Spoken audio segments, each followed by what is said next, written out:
is Football Banquet, and today is Portugal, France, and Spain, Germany. Don't miss today's evening. So, this is one of the greatest day of the Euros. Right. What can you say about this match? Because it's gonna be a bomb blast. You see, I like the fixture. I like today's fixture. You know why? There's no hiding place for anybody. No hiding place. There's no hiding place for Germany. No hiding place for Spain. No hiding place for Portugal or France. The round of 16, you have fair opponents. Spain was playing Georgia. Portugal was playing Slovenia. Germany, Denmark. Here you have edge. But today, they are both naked. It's either you kill me or I kill you. You get it. And all the stars that is playing in this game, today is the day you have to show yourself. If you didn't show yourself today, you're no longer what we thought or what we think you are. So you better show yourself today. Today, you know, let's talk about Spain, Germany today. Knowing fully well we have stars like Jamal Musiala, having stars like Foucault, Havertz, a lot of players from Germany, and Nico Williams. And for Spain, we have Nico Williams, we have Yamal Lemar. Yes. All of these guys are coming at each other today. Like, it's going to be crunch. It's going to be a crunch encounter. Those two, Spain, Germany. And you know, one thing about the fixture is that it has opposing fixtures. You understand? Opposing fixture in the sense that Spain are more technical, more faster in this tournament, and Germany are more physical. You understand? So it's more like who is going to get the better? Is it the technicality or the what's it called? The physicality. I think the last time these two teams faced was 2010 semi-final in South Africa, where Spain dominated them technically.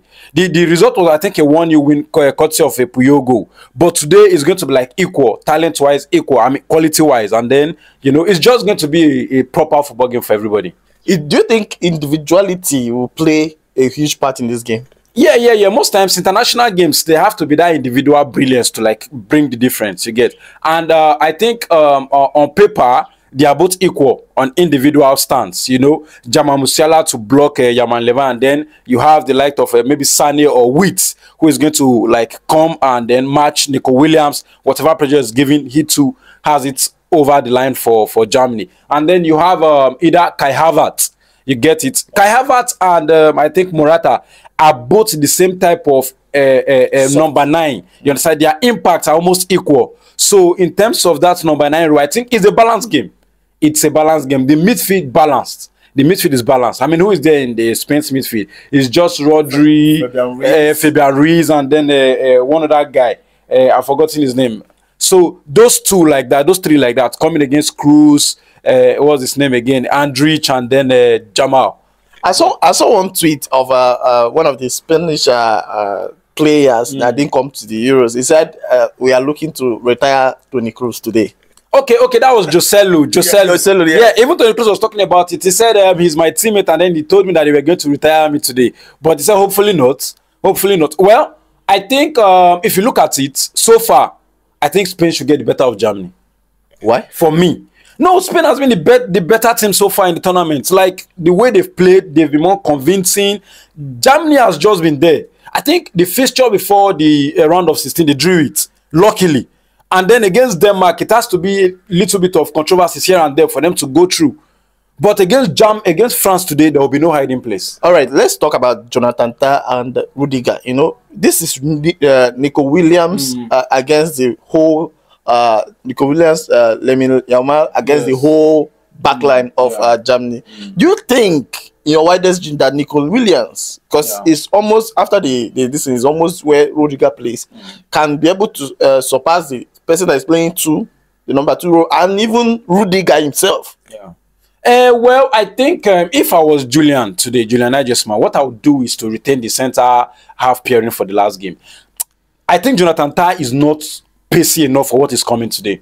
If you remember Jonathan Tah against Atalanta, he was struggling against the pace of Lookman.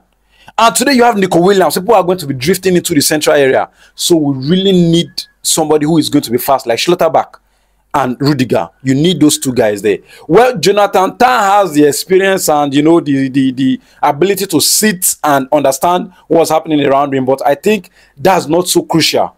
I'll go for Schlotterbeck and Rudiger today. And that reminds me, this is when we know, this is the day we will know the impact of Nico Williams on defense. If you can get past Rudiger and the whole set of the defenders, German defenders, then we'll know that you are there, you are up there to to challenge for top professionals. But coming to Lamine Yamal, facing maybe whoever plays along that side, Jonathan Tah or whatever. What can you say about that? It will be a very challenging moment for Lamine Yamal. Well, I wouldn't even want to dwell on Yamal, because I feel like whatever Nico Williams is going to be doing, he will just equal it. They two are on par. Like they won't be bringing two different impacts. It's going to be same fire, same level. You get the way Nico is going to be dealing with you on the left is the same Yamal will be dealing with you on the right. You get it. I think we should even be more concerned today about Spanish defense, because you look at only Kvaratskhelia was like just giving them troubles. Now imagine today where they are going to be having Jamal Musiala and then probably Sane or Wits.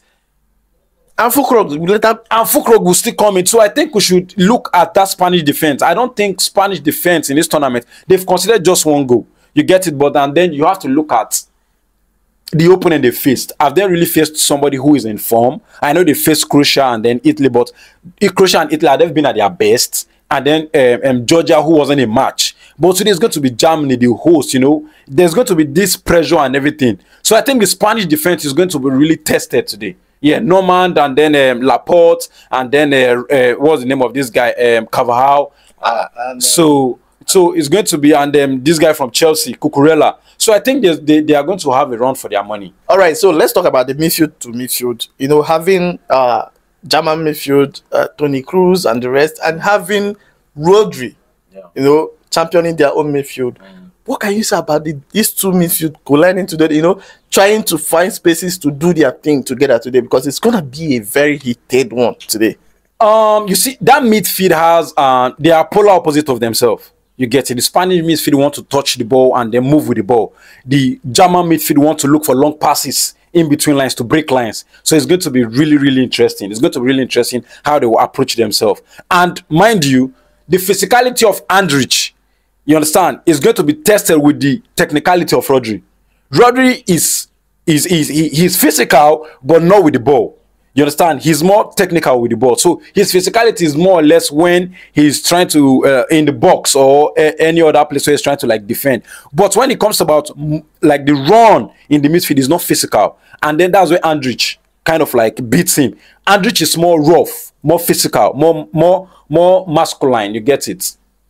And secondly, let me tell you something. If I should tell you that today Andrich, if care is not taking, Andrich will have red card today. Yeah. Considering the fact they have fast players like Pedri, Gavi, Rodri, who is sitting there to do whatever they want to do. Yeah. You understand? He will have red card if care is not taken, because that guy is too rough.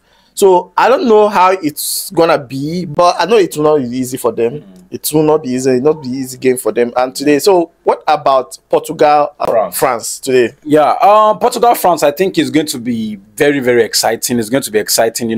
Portugal and France have not really been up there. They've not really been in form in this tournament. You get it? So they really have to like step up into this game. You get it? Mbappe was complaining about the midfield. He wasn't complaining in the real sense of it, but he was saying, they were asking him, why are you no longer making runs behind the lines? He said there's no longer Pogba in the midfield where he can make runs and then somebody sees him. Now he's playing with Chomeni and then he's playing with Rabiot and then Kante. These players are more workaholic than good passers. You get it? And when you have these people in the midfield, you don't expect to like get the right passes in time. You get the passes will come, but it's going to take time. And then those time, the defenders of the opposition team will have time to like put themselves together.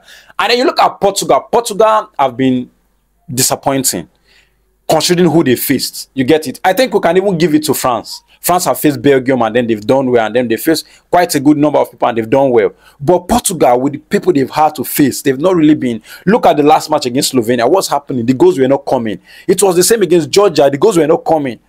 The pressure was there, but the goals were not coming. So today is going to be really, really, really a game where both teams need to like step up and do something different if they want to go through. But me, I feel Portugal is in this tournament is not even up to their expected. And secondly, France, even though France is not there yet to the level I thought they would be, but looking at this match, everybody already know that Portugal is gonna get France is gonna get Portugal out of the way.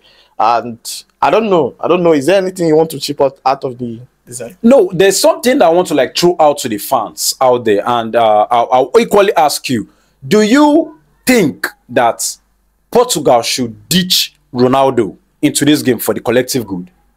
Yeah. You are playing one of the best teams. You are playing one of the best teams, and Ronaldo isn't that. Though he has his presence, but Ronaldo isn't that person anymore. Why not fuel somebody with energy?